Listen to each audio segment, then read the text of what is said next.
প্রিয় শিক্ষার্থী, এখন আমি একাদশ ও দ্বাদশ শ্রেণীর তথ্য যোগাযোগ প্রযুক্তির অক্টাল সংখ্যার যোগ শেখাবো।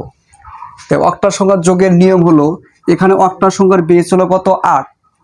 যদি যোগফল আমাদের 8-এর নিচে বা বেজের নিচে হয় তাহলে যা আছে তাই আমাদের বসবে।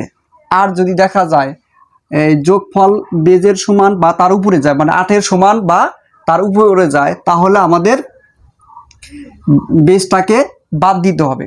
বাদ দেওয়ার পর যা থাকবে তাই বসাতে হবে, হাতে থাকবে কত 1। তাহলে দেখো, তাহলে 1 আর 5 কত 6, তাহলে 6 8-এর নিচে আছে, তাহলে 6-এর 6ই বসবে। আর 6 আর 7 কত 13, তাহলে 13 যেহেতু 8-এর উপরে গেছে, তাহলে 13 থেকে বেস 8 বাদ দিতে হবে। তাহলে 13 থেকে 8 বাদ দিলে কত 5, হাতে থাকলো কত 1। 4 আর 4 8, আর হাতে থাকে কত 9, তাহলে 9, তাহলে 8-এর উপরে গেছে, তাহলে 9 থেকে 8 বাদ দিলে কত 1, আর ক্যারি থাকলো কত, তাহলে 1 সামনে বসবে, যেহেতু কোনো সংখ্যা নেই তাহলে 1 এখানে বসবে। এই হলো আমাদের অক্টাল সংখ্যার যোগ।